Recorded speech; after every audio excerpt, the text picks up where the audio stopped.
আসসালামু আলাইকুম রহমতুল্লাহি ওয়া বারাকাতুহু। সম্মানিত গাই সবাই কেমন আছেন? নিশ্চয়ই ভালো আছেন। আমি আপনাদের দয়ায় ভালো আছি। আজকে একটি কঠিন রোগের সম্পর্কে আপনাদের সাথে আলোচনা করব। সেটি হচ্ছে গাভীর ম্যাস্টাইটিস নামে একটি খুব মারাত্মক একটি রোগ, এবং এটি আসলে খুবই অসচেতনতার কারণে হয়, এবং অনেক সময় ঘর যদি আপনার অপরিষ্কার থাকে তখন আপনার এই রোগটি দেখা দেয়। এবং খামারি বলে, ভাই আমি রাত্র দেখলাম ভালো, সকালে উঠে দেখি যে একদম উলানটা ফুলে গেছে। এই দেখুন দেখছেন, উলান ফুরে একদম এক সাইড হয়ে একদম ফুলে একদম হাড়ম হাড়ম হয়ে গেছে। তো আসলে এই যে আপনার এই গরুর যে ম্যাস্টাইটিসটা, এটা কিন্তু অত্যন্ত মারাত্মক একটি রোগ, এবং এটার জন্য আমরা বাঁচার জন্য আপনি প্রতিদিন গরুর ঘরকে আপনি পরিষ্কার পরিচ্ছন্নতা রাখতে হবে, এবং গরুকে আপনি দৈনিক নিয়ম মাফে আপনাকে গরুকে গোসল করাইতে হবে, এবং এই গাভীটুকু আপনি প্রত্যেক দিন ঘর আপনি সুন্দরভাবে পরিষ্কার রাখবেন। ইনশাল্লাহ এই ম্যাস্টাইটিস থেকে আমরা ইনশাল্লাহ রক্ষা পাবো। আর ম্যাস্টাইটিস হওয়ার অনেকগুলো কারণ হতে পারে, এবং আপনি আরেকটি কাজ করতে পারেন, সেটি হচ্ছে আপনি গরু যখন গাভীন অবস্থা আপনি 4 মাস, 4.5 মাস, 5 মাস শেষ হবে, ওই মুহূর্তে আপনি এভিলে4 নামে একটি ওষুধ পাওয়া যায়, পাউডার। এই প্রতিদিন আপনি 2 চামচ করে দেবেন, ইনশাল্লাহ এই ম্যাস্টাইটিস আর হবে না।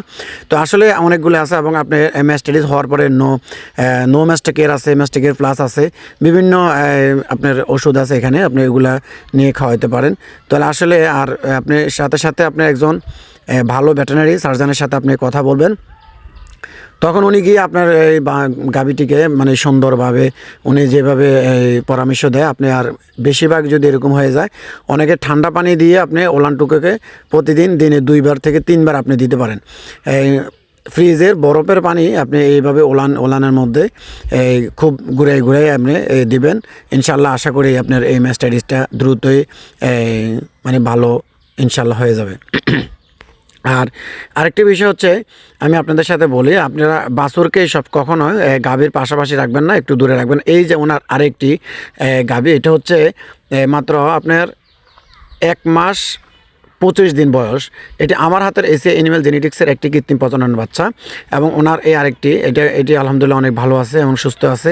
তো আসলে এইভাবে আপনারা যারা গরু বিভিন্ন লালন পালন করেন, আপনি গরুর একটু যত্ন নেবেন, আপনি এখান থেকে ভালো একটি রেসপন্স, ভালো একটি রেজাল্ট পাবেন। তো এই কারণে আমি সবাইকে বলবো, আপনারা সবসময় গরুকে পরিষ্কার পরিচ্ছন্নতা জায়গা রাখবেন, এবং বাছুরটিকে আপনি সবসময় পর্যাপ্ত পরিমাণ দুধ খাওয়াবেন, এবং আপনি এই যে গরুটিকে আপনার দৈনিক গোসল করাবেন, তাহলে আপনার অনেক সময় গরুর রোগ ব্যাধি খুব কম হবে।